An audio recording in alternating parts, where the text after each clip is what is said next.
नहीं हैंडकफ लगाओ। ना ना दारोगा बाबू उनके अरेस्ट करबे ना। चित्रा কোন বিরুদ্ধে সব অভিযোগ মিথ্যে। তুমি দাঁড়িয়ে আছো এখানে, তুমি থাকতে মিথ্যে অপরাধে এই লোকটা বলে হচ্ছিল। বিশ্বাস করো চিত্রা, আমি কিছুই জানি না। কোনো কথাই আমি শুনবো না। তুমি সব জানো। দাদা মদনকে যুধিষ্ঠির মোড়লকে যখন মিথ্যে কথাগুলো বলছিল তখন কোথায় ছিলে তুমি? আমি অফিসে ছিলাম। দারোগা বাবু আপনি ফিরে যান। দাদা আপনাকে সব মিথ্যে কথা বলেছে। লোকটা কোনোদিন আমাকে কোনো কটু কথা বলেনি, এমনকি আমার মুখের দিকে তাকিয়ে কোনোদিন কথা বলেনি। ও সম্পূর্ণ নির্দোষ। He is fully blameless. তাহলে যে মদনের মাথা অন্য কারণে ফাটিয়েছে। সেই কারণটা কি? কারণটা খুঁজে বের করা আপনার ডিউটি, আমার নয়। চিত্রা যদিও আমি আদুরি আর মদনকে জিজ্ঞেস করে সব কথা আমি জেনে গেছি। মিথ্যে বলেছে ওই ছোট লোকের বাচ্চা, সম্পূর্ণ মিথ্যে বলেছে। আর তুমি কেমন ভদ্রলোক দাদা,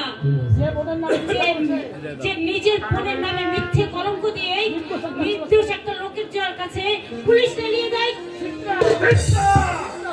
চিত্রের সত্যি কথা বলতে ভয় পায় না দাদা। সে যাকে যা বলে সামনাসামনি বলে। তোমার মতো পিছন থেকে ছুরি মেরতে সে কোনোদিন সাহস পায় না। এই মেয়েটা এতগুলো লোকের সামনে তুমি তোমার দাদাকে অপমান করছো। এ তোমার কোন দেশি শিক্ষা? হাজার কায়দায় শাড়ি পরা শিখেছ, কিন্তু গুরুজনদের সামনে কথা বলা শেখনি। ও কি বলবো, অপমান, এমনিভাবে আমাকে অপমান করে গেল। এমনি অপমান যদি 10 বছর আগে তুমি আমাকে করতে দাদা, তাহলে আজকের অপমান আমাকে মুখ ফুটে সহ্য করতে হতো না। চিত্রা ঠিক কথাই বলেছেন। থানায় খবর দাও, আপনার ভুল হয়েছে। তুমি একটু সাহায্য করলে ওই ভুলটাই যে আমার সত্যি হয়ে যেত। তার মানে তুমি চিত্রাকে যদি একটু বুঝিয়ে বলতে। চিত্রাই তো আমাকে বুঝিয়ে দিয়ে গেলেন মহিন্দা। প্রত্যেক মানুষের হৃদয়ের কোণে লুকিয়ে থাকে সত্যের আলো। লালসা, আত্মহংকার মানুষকে যতই অজ্ঞতার অন্ধকার নিয়ে যাক না কেন, সেই সত্যের আলো একদিন মুছে দেয় মানুষের কালো অন্ধকার।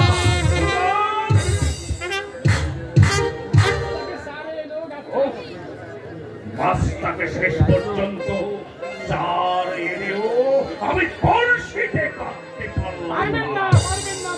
পারবেন না, পারবেন না মহিন্দাঙ্গুলি, পারবেন না। মিথ্যা দিয়ে কখনো সত্যকে ঢেকে রাখা যায় না, যাবেও না কোনোদিন।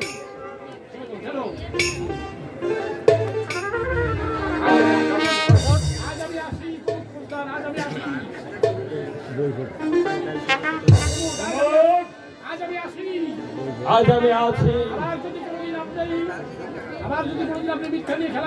আবার যদি কোনোদিন আপনি মিথ্যা নিয়ে খেলা করেন, আপনার সেই মিথ্যাকে ভেঙে দিতে। এই থামো।